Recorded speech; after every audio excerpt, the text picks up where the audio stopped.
നമസ്കാരം. മലയാളി വാർത്തയിലേക്ക് സ്വാഗതം. മാസപ്പടി കേസുമായി ബന്ധപ്പെട്ടുള്ള ഒരു സ്വകാര്യ കമ്പനിയുടെ അബുദാബിയിലെ ബാങ്ക് അക്കൗണ്ടിലേക്ക് 2016-19 കാലത്ത് രാജ്യാന്തര കൺസൾട്ടൻസി സ്ഥാപനമായ Pricewaterhouse Coopers, Canadian കമ്പനിയായ SNC ലാവ്ലിൻ എന്നിവരുടെ അക്കൗണ്ടുകളിൽ നിന്നും പണം എത്തിയതിന്റെ വിവരങ്ങളും SFIO കുറ്റപത്രത്തിന്റെ ഭാഗമാക്കി.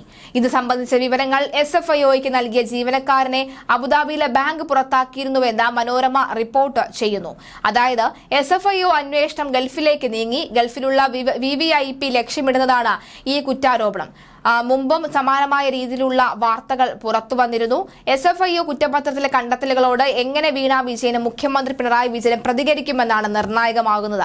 ലാവ്ലിൻ അഴിമതിയാണ് പിണറായിയെ വെട്ടിലാക്കിയ ആദ്യ വിവാദം. പിന്നീട് കോടതിയിൽ നിന്നും കുറ്റവിമുക്തി സ്വന്തമാക്കിയെങ്കിലും അത് ഇപ്പോഴും സുപ്രീം കോടതിയുടെ പരിഗണനയിലാണ് ഉള്ളത്. അതിനിടയിലാണ് ലാവ്ലിന്റെ ആസ്ഥാനമായ കാനഡയിൽ വീണയ്ക്ക് കമ്പനി ഉണ്ട് എന്ന വിവരം പുറത്ത് വിട്ടത്. മാസപ്പടി വിവാദത്തിനിടെ എക്സാലോജിക് കമ്പനി വീണ പൂട്ടിയിരുന്നു. ഇതും വിവാദത്തിലായി. വീണ ഡയറക്ടറായ എക്സാലോജിക് സൊല്യൂഷൻസ് കമ്പനിക്ക് വിദേശത്തും അക്കൗണ്ട് ഉണ്ട് എന്ന ആരോപണം എത്തി. BJP നേതാവ് അഡ്വക്കേറ്റ് ഷോൺ ജോർജ് ആണ് ആരോപണവുമായി കോടതിയെയും സമീപിച്ചത്. കമ്പനിയുടെ വിദേശത്തെ അക്കൗണ്ടിലേക്ക് കോടികൾ എത്തിയെന്നും ഇതിൽ അന്വേഷണം വേണമെന്നും ആവശ്യപ്പെട്ട് ഷോൺ ജോർജ് ഹൈക്കോടതിയിൽ ഉപഹർജിയും നൽകിയിരുന്നു. കേരളത്തിലെ പ്രധാന നേതാവിന്റെ ഗൾഫിലുള്ള കുടുംബങ്ങളും സംശയ നിഴലിലാണ്. SNC ലാവ്ലിൻ, അതുപോലെ തന്നെ PwC അടക്കമുള്ള കമ്പനികൾ എക്സാലോജിക്കിന് പണം നൽകിയെന്നും ഷോൺ ആരോപിക്കുന്നു. ഷോൺ ജോർജ് രജിസ്ട്രാർ ഓഫ് കമ്പനീസിന് നൽകിയ പരാതിയുടെ അടിസ്ഥാനത്തിൽ എക്സാലോജിക്കിനും CMRLനും കേരള സംസ്ഥാന വ്യവസായ വികസന കോർപ്പറേഷനുമെതിരെ അന്വേഷണം പ്രഖ്യാപിച്ചിരുന്നു. CMRLുമായി ബന്ധപ്പെട്ട ഇന്റർം സെറ്റിൽമെന്റ് ബോർഡ് ഉത്തരവിൽ പരാമർശിച്ച പിണറായി വിജയനാണ് എന്നും ഷോൺ ഉന്നയിച്ചിട്ടുണ്ട്. ഈ ആരോപണങ്ങളും SFIO കുറ്റപത്രം ശരിവെക്കുന്നുവെന്നാണ് പുറത്തുവരുന്ന വിവരം. അബുദാബി കൊമേഴ്ഷ്യൽ ബാങ്ക് എന്ന ധനകാര്യ സ്ഥാപനത്തിൽ മുഖ്യമന്ത്രിയുടെ മകളുടെ പേരിലുള്ള എക്സാലോജിക് കൺസൾട്ടിംഗ് മീഡിയ സിറ്റി എന്ന അക്കൗണ്ടിലേക്ക് കരിമണൽ കടത്തുമായി ബന്ധപ്പെട്ട പണം എത്തിയെന്നായിരുന്നു നേരത്തെ ഉയർന്ന പ്രധാനപ്പെട്ട ആരോപണം.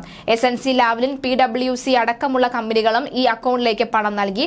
തനിക്ക് പൂർണ്ണ ബാധ്യതയുള്ള കാര്യമാണ് പറയുന്നത് എന്നും ആരോപണം തെറ്റിക്കൽ മുഖ്യമന്ത്രിക്ക് നടപടി എടുക്കാമെന്നും ആരോപണം തെറ്റാണ് എങ്കിൽ നടപടി എടുക്കാമെന്നും ഷോൺ ജോർജ് പറഞ്ഞിരുന്നു. വിദേശത്തെ അക്കൗണ്ടിലെ പണമിടപാടുകൾ ആദായ നികുതി റിട്ടേൺസ് കാണിക്കേണ്ടതുണ്ട്. വീണ ഇൻകം ടാക്സ് റിട്ടേൺസിൽ വിദേശ അക്കൗണ്ട് വിവരങ്ങൾ കാണിച്ചിട്ടുണ്ടെങ്കിൽ ആദായ നികുതി നിയമപ്രകാരമാണ് കുറ്റമാണ്. ഇത് അന്വേഷണ വിധേയമാക്കണമെന്നും ഷോൺ ജോർജ് നേരത്തെ ആവശ്യപ്പെട്ടിരുന്നു. CMRL എക്സാലോജിക് ഇടപാടിൽ നിന്നുള്ള വലിയ തുക അബുദാബിയിലെ ബാങ്ക് അക്കൗണ്ടിലാണ് സൂക്ഷിച്ചിരുന്നത് എന്നും ഷോൺ ആരോപിച്ചു. Exalogic consulting media city UAE എന്ന പേരിലുള്ള അക്കൗണ്ടിലേക്കാണ് പണം പോയിരിക്കുന്നത് എന്ന് വിശദീകരിക്കുന്നു.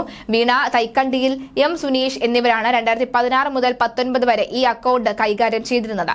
ശരാശരി 10 കോടി രൂപ വരെ ഈ അക്കൗണ്ടിൽ എപ്പോഴും ഉണ്ടായിരുന്നു. SNC ലാവ്ലിൻ, രാജ്യാന്തര കൺസൾട്ടിംഗ് കമ്പനിയായ പ്രൈസ് വാട്ടർ ഹൌസ് കൂപ്പേഴ്സ് എന്നിവരിൽ നിന്ന് എക്സാലോജിക്കിന്റെയും മീഡിയ സിറ്റിയുടെയും അക്കൗണ്ടിലേക്ക് പണം വന്നിട്ടുണ്ട്. പ്രൈസ് വാട്ടർ ഹൌസ് കൂപ്പേഴ്സുമായുള്ള കാര്യങ്ങൾ മുഖ്യമന്ത്രിയുടെ മുൻ പ്രിൻസിപ്പൽ സെക്രട്ടറി M ശിവശങ്കറിന്റെ കാലത്ത് തന്നെ വിവാദമായതാണ് എന്ന് ഷോൺ ആരോപിച്ചു.